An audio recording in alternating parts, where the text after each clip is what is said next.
Hello there, friends. My name is Ryan Schul. Welcome to my data science channel. So, in today's topic, I want to talk about something that I discovered very recently, and it is about the argument or the debate over when there will be more dead people on Facebook than people who are alive on Facebook. So, at first, I thought this doesn't really make any sense. Why are we even having an argument about this? But then I realized very quickly um, as more and more people join Facebook, the numbers will grow, right? The accounts will grow, and you'll have more and more new users. But eventually, at some point, all these people who are on Facebook will be passing away. It's a very sensitive subject, and I'm very well aware of that. I had a good friend pass away about 3 years ago. His profile is preserved on Facebook perfectly. It's a memorial to this guy, and really a testament to his greatness. I had a friend pass away just over a year ago, and just a couple days ago, I saw a message pop up on LinkedIn, not Facebook, right, but another social media account or platform, whatever, and it said, "Congratulate Victor. He's been at such and such bank for 3 years." Sent him a congratulatory message, and I thought for a second, no, Victor is not with the bank. He's not with us anymore. And then I started to think about this is actually a pretty interesting question. When will there be more people who are deceased that have accounts on these social media platforms, um, and they will outnumber the counts of people that are live and that are active users on these social media platforms? And because this is a very sensitive topic, I want to just make a quick note about um, the existence of God, and I think it gives us comfort and just overall assurance that there's something better um, than just this life, right? You go through life, you have your character, you have your personality, you have your soul, right? And what happens to your soul when the person passes away, when they move from this life into the next life? I think that's very important to contemplate and to consider. I came up with three arguments outside of the Bible, and we have the Bible, which was written by men, but divinely inspired by God, right? If you don't believe in the Bible, I think there's still some very strong evidence for the existence of God in the world. And I know not every person on planet Earth will believe in the Bible and will acknowledge the legitimacy of the Bible, but I think it's important. I mean, personally, I do, but I think it's important to consider the existence of God outside of the basis of the Bible, right? So if you don't believe in that, I give you three very strong arguments why there is some type of God entity or some type of universal creator and sustainer of the entire, our solar system, our Milky Way galaxy, the entire universe, everything, right? I think basically the universe had a beginning and it will have an end. The Bible speaks to this, and even atheists acknowledge that there was a beginning and there will someday be an end. Okay, I think universally everybody acknowledges that. But what caused the creation of the universe? There's still some controversy around that. Like, I think it was God that caused it. Some people said it was a big bang. I don't think a big explosion can create the universe, but that's what some people believe. Number two, there's a universal standard beyond us for a creator of goodness, justice, and love, and et cetera, et cetera. And everybody around the world acknowledges, everybody in the world understands what love is, okay? And everybody, let me get a sip of water. Everybody will understand that you shouldn't mistreat people, you shouldn't steal from people, you shouldn't murder people. These are bad things. Where did this universal constant of governance come from? Right? If you acknowledge that it came from God and He introduced love and gave us love, that's easier to accept than just, well, somebody told me to love my parents or my brother or my sister or my best friend or my spouse. I don't think so. I mean, that's love on a small scale, but how does everybody on planet Earth know about love? I think it came from God. That's what I think. And also, we live in a finely tuned universe. I'm going to give you guys a link. You can look this up on YouTube or just type fine tuned universe and customize your search any way you want, and you'll come up with a bunch of resources. And there's at least several dozen different things that have to exist for life to exist. You need gravity, you need electricity, you need electromagnetism, you need magnets. If we didn't have magnets, and if we didn't have lightning, if we didn't have gravity, that goes without saying, we wouldn't have life on Earth and in the entire universe. Well, I don't think there's life beyond planet Earth, but we wouldn't have life on Earth. And all of these things have to be so precisely tuned to a level of precision that's almost incomprehensible. And if any one thing was just a fraction of a human hair, slightly more or less, or deviated just a slight, minuscule bit, a tiny bit, we wouldn't have any life on Earth too. So I think everything in the universe is so finely tuned. There has to be a creator and the sustainer bigger than space, time, and matter to create space, time, and matter. Like, I can create a laptop, I can create a car. It'll be hard for me to do that. I can create a bicycle because these things are smaller, right? And I would exceed the space, time, and matter of that object. I couldn't create planet Earth. No human being can do that, right? You need somebody that basically transcends space, time, and matter to create space, time, and matter. Okay, so that's all I'm going to say about that. We can get into the analysis now. I found this link that seems very realistic and pretty plausible, so I'm going to use this as the basis for my research here. So I found these numbers for 2024. There's 3.07 billion users of Facebook. In 2023, it's about the same. 2022, a little bit less. Going back in time, a little bit less, and less down here. So you can see the numbers increasing, but it's increasing at a decreasing rate. Okay, so it's really slowing down. And I think the adoption of new users on this platform called Facebook is inevitably going to decrease over time. And that's where the argument comes from, that there will be more dead people with profiles on Facebook and any social media platform, LinkedIn, take your pick. Eventually, the deceased people will exceed the alive people on any one of these social network platforms. Okay, so I came up with some numbers here that I think are plausible, and it makes sense. It makes sense to me. I Googled this a little bit, and I came up with some other numbers that kind of validate my analysis here. But this is kind of an estimate. It's a best guess, and nobody knows for sure what these numbers are going to be, right? Even Mark Zuckerberg and his top lieutenants at Facebook really have no idea when the dead will exceed the living number of counts of people on Facebook. Nobody knows this, right? So we're going to make some assumptions, and it's going to be somewhat liberal, but I think it's going to be very believable and very plausible at the same time. Okay, so that is going to be the basis for the analysis. So I have age groups down here, and then the percent of each age group. Okay, so these came from over here. Okay, and these are basically the numbers. I'm just going to assume that this is pretty accurate. I really don't know, but I mean, it seems realistic, so I'm just going to go with that. So we have the age groups here. We have mortality rates here. So this comes basically from life insurance mortality schedules. Talk to any life insurance agent. They can validate this, or you can do a Google search online and come up with these numbers, mortality rates, and mortality rate increases, again, by age group. So we're breaking these people into different buckets or different groups or different bins. You can call them bins or buckets. And we're going to do the analysis based on that.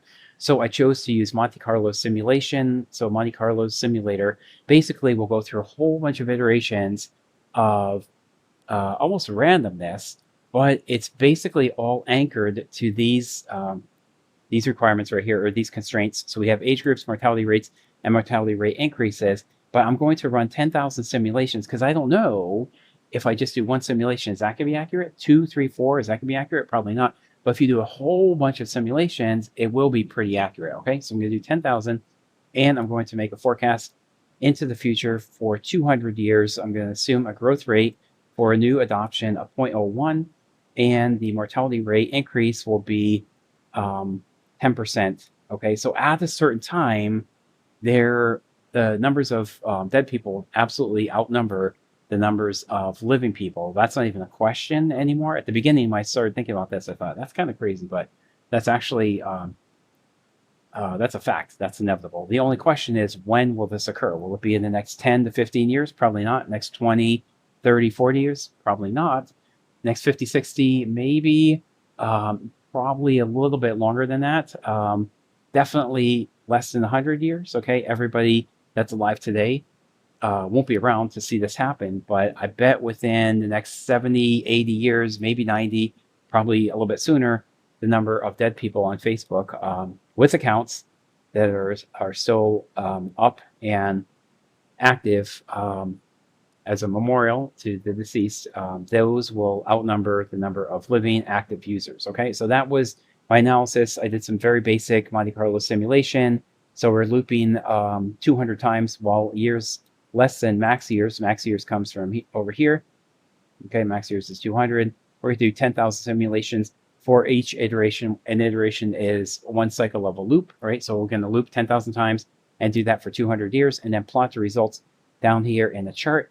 Let me run this and kick it off just so you can see how everything works. And by the way, I'll share all this code with you guys. Okay, you don't have to take notes. You don't have to, get your pencil and paper and start writing this down or write it on your computer.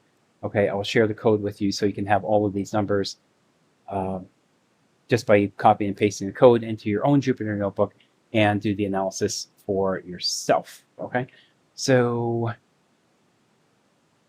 let me change a couple things here. There's the graph coming up. It's a little bit slow to respond. My computer is just getting old, and talking about dying, I think this thing is going to computer heaven pretty soon. This thing's getting a little bit old and just tired and just worn out.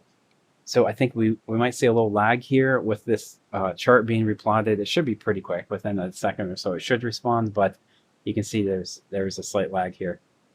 I'm sorry, buddy. Computer's just getting old and might be time for a new system here pretty soon. Okay.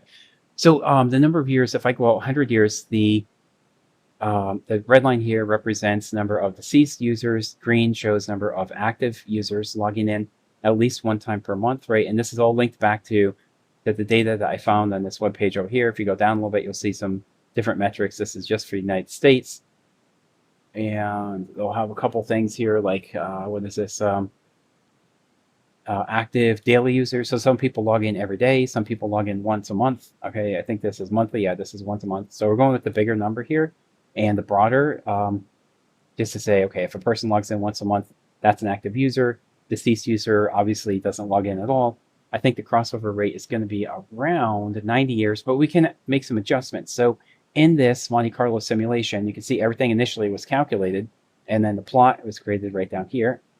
Right, so we have the user-defined function right here doing the simulations for us, but after that, we can interact with this plot and change some of the assumptions ourselves, so we don't have to rerun the entire analysis. It's already been done for us, but we can look at different pieces of the scenario that comes from the Monte Carlo simulation, right? So right around 70 years up to 80, between 70 and 80, we hit that crossover point, right, where the red line exceeds the green line. So I think right around 75, 74, 75 is the approximate crossover point, maybe a little bit less, 74. Right now it's 2025.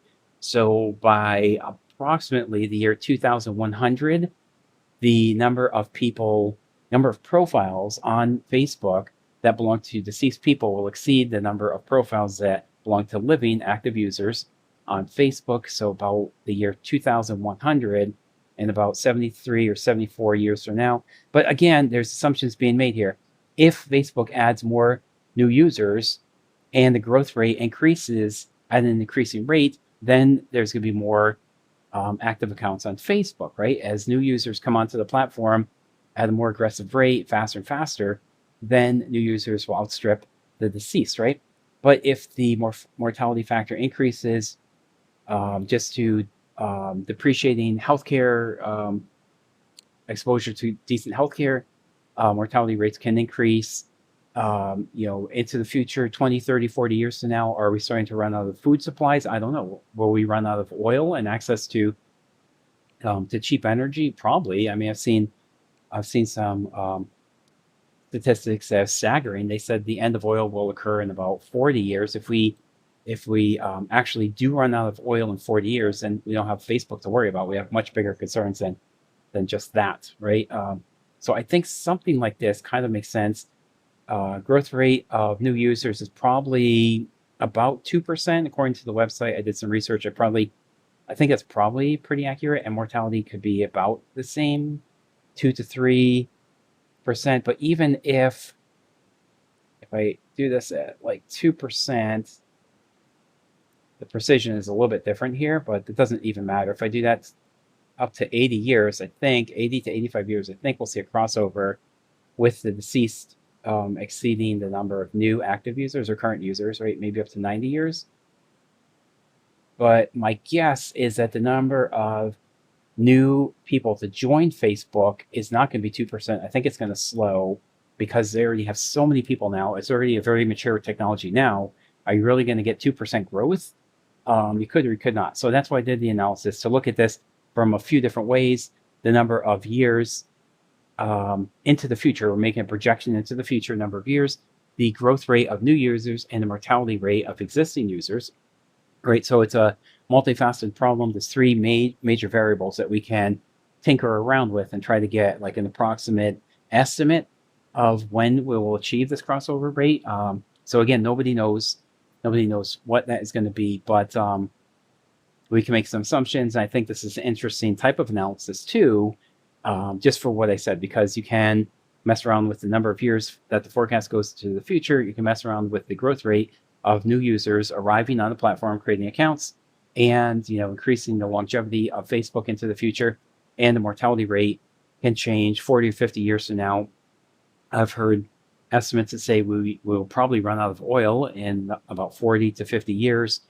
And if that happens, I think global populations are going to be decimated, and the number is going to crash. The human population number is going to crash if we run out of oil. That's why we have the population boom that we have right now. If I graph that, I've seen these graphs before. Let me see. Personally, I think human births, human numbers increasing over time. I don't even know what to call it. Human numbers increasing over time, or whatever. I guess human numbers increase. Oh, so here it is. There's a like population boom or something like that, right? So all these charts really take off since 1800. So all these charts kind of follow the same pattern. Since around 1800, human populations have been increasing at an increasing rate. This is where we are right now, 2025. So right about here, 8 billion. I think it's about 8 billion, maybe closer to 9 billion people. And it could be increasing up to 15.6 according to this chart. I think personally, if we run out of oil, human population numbers are going to fall off a cliff, and it's going to be cut dramatically over where it is now just because of the discovery of oil. That's my personal opinion. We found oil, and it made it easier to live. We can fly in airplanes, we can drive cars, we can take boats, we can use electricity, right? 200 years ago, we had no electricity. Now we have electricity, and all this contributes to an increasing population boom, right? Once oil ends and we run out, then nobody knows what's going to happen. So there's a lot of assumptions. That's the point. I don't want to go way off on that irrelevant tangent there, or irrelevant topic, but I made the chart so you can play around with it and interact with this thing. And I think it's a very interesting exercise, no matter what happens with the supply of oil or the number of users on Facebook. And that's it. So I'm going to wrap it up. I have a couple of notes down here about exponential growth, linear approximation, how I came up with these numbers, and mortality rates, and so on and so forth. And this is a link to that Facebook page where I got the data source. Okay, so you can take a look at that when you have some free time. And that's it, my friends. Hopefully you found this interesting and insightful. I'm going to end the video in just a moment here. I will share all this code with you so you have access to all this.